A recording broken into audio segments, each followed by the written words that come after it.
sobre a literatura de investigação que é adorada pelos leitores de um intrigante whodunit.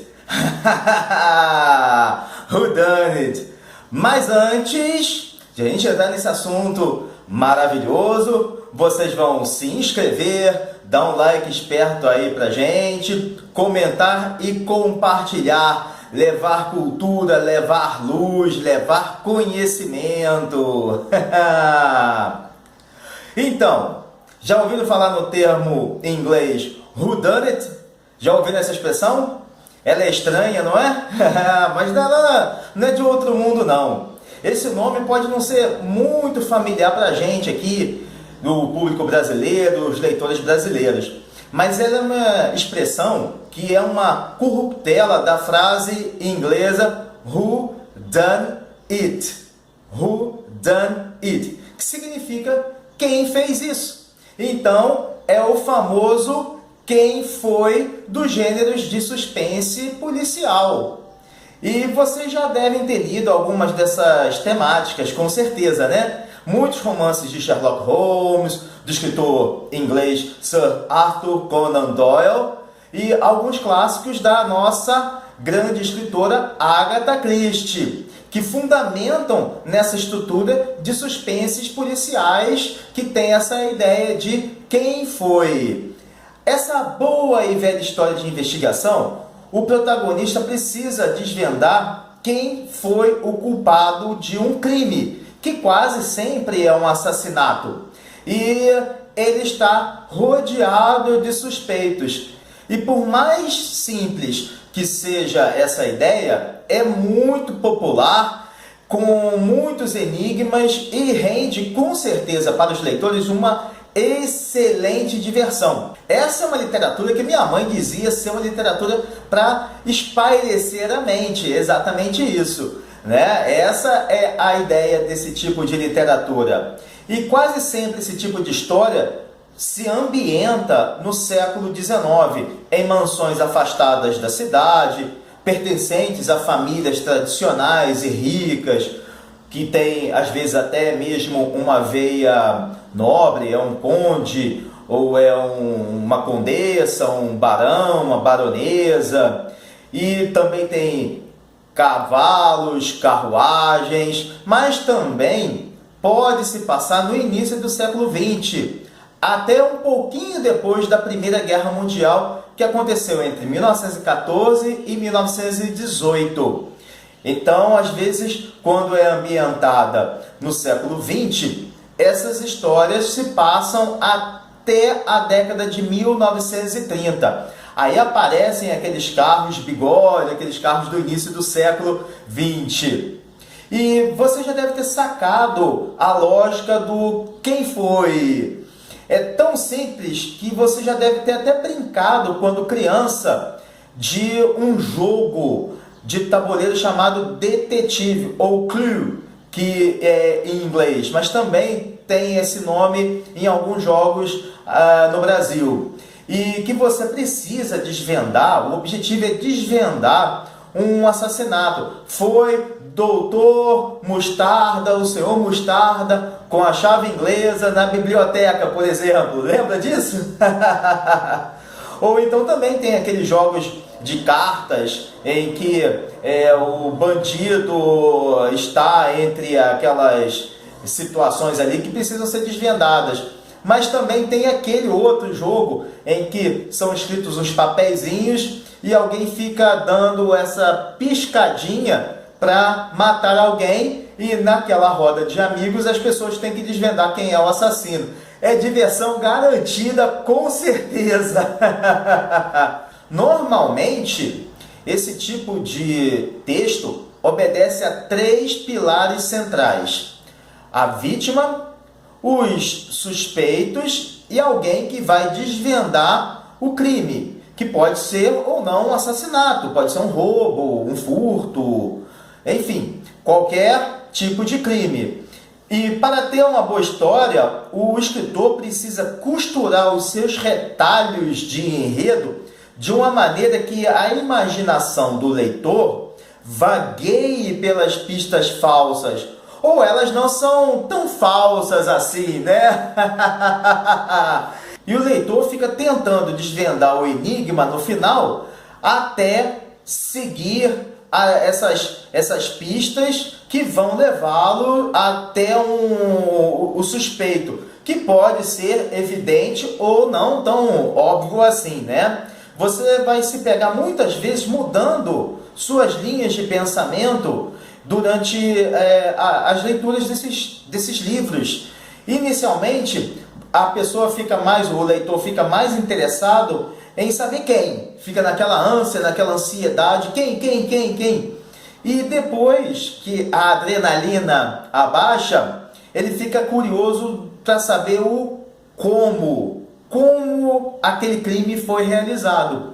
E depois as motivações, o porquê, para depois voltar à linha inicial de quem cometeu o crime. Esses tipos de livros ficaram consagrados pelas máquinas de escrever de Agatha Christie, de Hercule Poirot e Miss Marple. Passando pelos romances isolados, a escritora construiu a sua fama explorando a ideia de desvendar a identidade de um assassino. Ela foi a pioneira em fazer com que os desfechos de seus livros fossem extremamente impressionantes e inesperados, sendo praticamente impossível que o leitor descubra quem é o assassino. Talvez as novas gerações não conheçam a Agatha Christie, que é uma das maiores e mais poderosas escritoras da literatura mundial, principalmente do gênero de investigação, romances policiais. Ela foi responsável por explorar, como nenhum outro escritor, nem Sir Arthur Conan Doyle, que tem um outro perfil também em relação a essas questões de investigações policiais. Então Sherlock Holmes foge um pouquinho a esse perfil e ela criou grandes investigações que se tornaram atemporais e clássicas. E este é um feito e tanto, porque são poucos autores que podem dizer que seguem essa ideia e conseguiram criar personagens tão marcantes e carismáticos quanto o próprio Sherlock Holmes de Arthur Conan Doyle. A Agatha Christie, para quem não sabe, ela se chamava Agatha Mary Clarissa Christie. O Christie vem por causa do seu marido. E ela nasceu em 1890, no sul da Inglaterra, e faleceu em 1976. Ela foi escritora, dramaturga, poeta e se destacou no gênero de investigação policial. Ela se destacou de uma tal forma, e principalmente num período em que as mulheres pouco escreviam, que ela foi chamada de duas formas. Primeiro, ela era chamada de Queen of Crime, que é a rainha do crime. E depois ela passa a ser chamada de Lady of Crime. Por quê? Neste período, quando ela foi chamada de Lady, ela recebeu uma condecoração da rainha da Inglaterra em 1971, que é o equivalente a Sir. Então, ela passa a se chamar Lady. Quando os homens recebem do monarca britânico um título honorário como esse, eles são chamados de Sir, Cavaleiros do Império ou da Ordem do Império Britânico. As mulheres têm a versão de Lady, então Sir para homens e Lady para as mulheres. E é o caso dela. E em sua carreira, que não foi uma carreira curta, ela escreveu mais de 100 livros. E uma curiosidade, ou várias curiosidades, vejam bem. Segundo o Guinness Book de Records, Christie é a romancista mais bem sucedida da história da literatura popular mundial, em número total de livros vendidos. Olha só a marca, são mais de 4 bilhões. Isso mesmo, galera, mais de 4 bilhões de cópias vendidas ao longo dos séculos 20 e 21 até hoje. Mais de 4 bilhões de livros. Números que só ficam atrás das obras de William Shakespeare e da própria Bíblia. E segundo a organização, olha agora o nome em latim, hein? Index Translationum ou Translationum, tanto faz a pronúncia, o T às vezes tem som de T, ou às vezes o som em C, em latim. As obras de Agatha Christie já foram traduzidas para mais de 100 idiomas em todo o mundo. E o seu livro mais vendido é Ten Little Niggers, que no Brasil é chamado de O Caso dos 10 Negrinhos. É um clássico. E ele é de 1939, foi escrito em 1939. E é a obra de romance policial mais vendida da história, com cerca de mais de 100 milhões de cópias em todo o mundo. Além de figurar entre os livros mais vendidos de qualquer tipo de gênero literário. Então este é um best-seller de Agatha Christie. Uma outra curiosidade é que, ao contrário de seus irmãos, Agatha nunca teve a oportunidade de estudar numa escola pública, numa escola formal. Ela foi educada em casa pela mãe e teve também, por ser um ambiente muito recluso dentro da sua residência, dentro do seu lar, ela teve contato com a música clássica, com a música erudita, chegando até inclusive estudar num conservatório em Paris, mas ainda bem que não deu muito certo. A sua infância também foi marcada pela sua mãe em relação à literatura. Foi a sua mãe que introduziu a Agatha, a criança, no mundo das letras. Sua mãe também era uma grande devoradora de livros, daí a importância do exemplo dos pais em relação aos livros para seus filhos. Agatha Christie é sempre citada por seus grandes e marcantes personagens. O detetive belga Hercule Poirot, que emprega, segundo ele mesmo fala, suas células cinzentas ou sua massa cinzenta, já ouviram a expressão? Certamente, massa cinzenta ou células cinzentas vem dos livros de Agatha Christie. E a detetive amadora, a Miss Marple, Jane Marple, que é uma solteirona idosa, e ela tem o perfil de resolver os seus crimes de uma forma muito diferente de outros detetives, ou dos detetives convencionais. Ela não faz interrogatórios, não procura pistas e só usa o seu conhecimento sobre a natureza humana. O seu livro mais famoso é, sem dúvida nenhuma, Assassinato no Expresso do Oriente, que teve várias adaptações para o teatro, séries televisivas e cinema. No livro, que se passa no famoso trem Expresso do Oriente, ou Expresso Oriente, o detetive Hercule Poirot precisa descobrir quem é o culpado pela morte de um dos passageiros. E como o trem está em movimento, ninguém pode sair ou entrar. Então, todos que estão ali são suspeitos. Esse tipo de fórmula, o culpado está infiltrado em um grupo em que todos têm motivos para o homicídio, se tornou tão popular que a própria escritora repetiu algumas vezes essa fórmula, e principalmente em seu livro clássico também, Morte no Nilo. Para quem leu Assassinato no Expresso do Oriente, esse livro, Morte no Nilo, pode parecer muito igual, mas assim como no primeiro, o segundo também narra Poirot numa viagem que acontece um assassinato.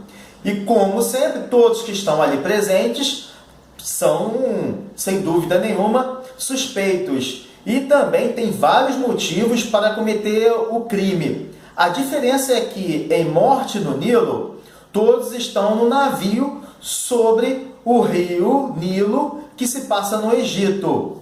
E apesar de essas ideias serem as mesmas, em Assassinato no Expresso do Oriente, a maior parte da história se passa dentro de um trem. E nada disso, essas semelhanças, fazem com que a graça do livro diminua e nem que ele deixa de lado de ser interessante. Esse livro não é interessante, vou deixar de lado porque a fórmula já foi repetida. Na verdade, a autora tem uma razão para ter feito uma obra tão semelhante, porque ambas as histórias são apenas um pano de fundo para ela aprofundar a própria essência do detetive belga Hercule Poirot. Por muito tempo, a literatura incentivou as rivalidades e fez até paralelos entre Sherlock Holmes e o Hercule Poirot. Mas a Agatha consegue deixar, e por isso a motivação do livro Morte no Nilo, que ela faz com que o seu detetive belga pareça ser diferente do nosso morador lá da Baker Street 221B.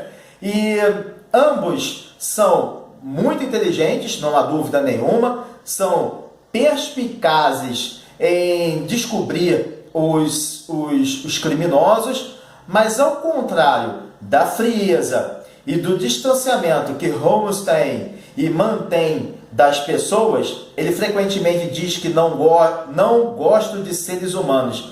Isso é o que Sherlock Holmes fala sempre para o Dr. Watson.